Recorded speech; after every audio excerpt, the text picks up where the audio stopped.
it's definitely a very complex relationship. The basis for the normalization was that because we have a disputed border, the entirety of the border, which is almost 3,500 kilometers, is disputed. What happened in 2020 was that in violation of multiple agreements, the Chinese actually moved a very large number of troops to the line of actual control. The issue for us is,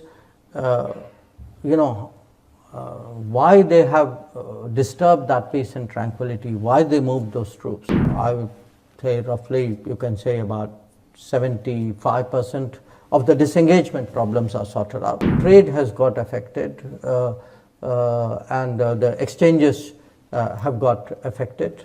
So it is not normal, I mean, to put it very politely. Any radical shift or change of presence in the Indian Ocean is something we will take into our security calculus. Of course, one key question is about the relationship between India and China. We have seen difficult moments in the Himalaya on the border. We see a kind of competition in the Indian Ocean. How would you describe the relationship between China and India? I'll need a lot of adjectives. I mean, it's definitely a very complex relationship because if you look at it, these are two civilizational states. They have a long history. They are also states who at various points of time in history were very big in the global economy, in the global society. They had bad periods in their history. Both of them are reviving, are rejuvenating in a way. And also as civilizational societies, they are, their borders, their identity, their interests, these are getting more sharply defined, which happens in a more modern age. And they are the only two countries which have a population of more than 1 billion. And what happens normally when any country rises is it has ripple impact on the neighborhood. Now these two countries also have the singular honor of being each other's neighbors. So each one's rise has a ripple impact. They have a common neighborhood as well, and they are neighbors to each other. So if you look at all these factors, and they have different political systems, they have different economic systems. So if you take the totality of this, you can understand why I selected a safe but expressive word like complex.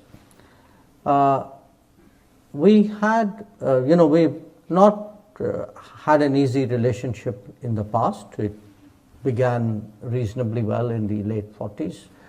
There were frictions in the 50s. There was a war in 1962.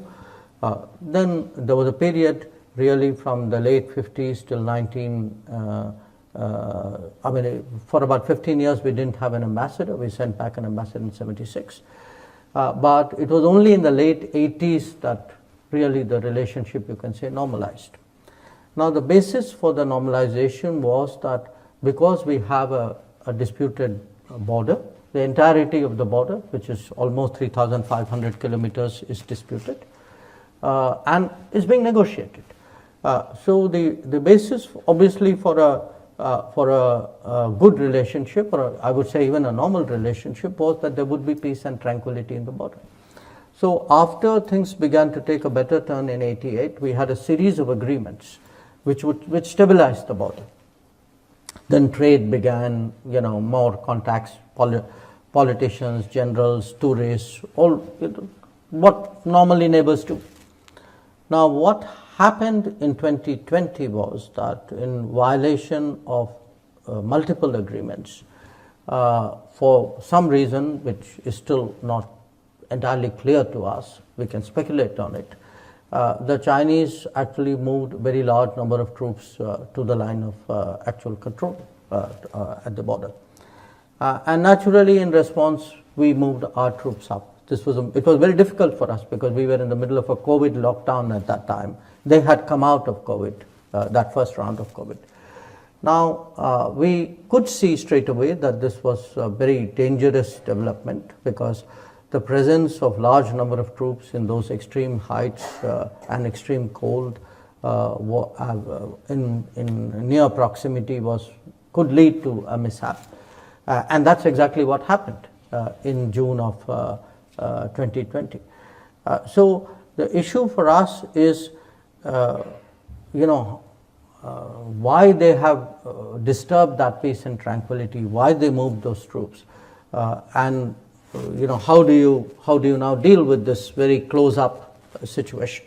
So we've been negotiating now for close to 4 years, and the first step of that is what we call disengagement, which is that their troops go back to their normal operating bases and our troops go back to our normal operating bases, and where required we have an arrangement about patrolling, because both of us patrol regularly in that border, because as I said, it's not a legally delineated border.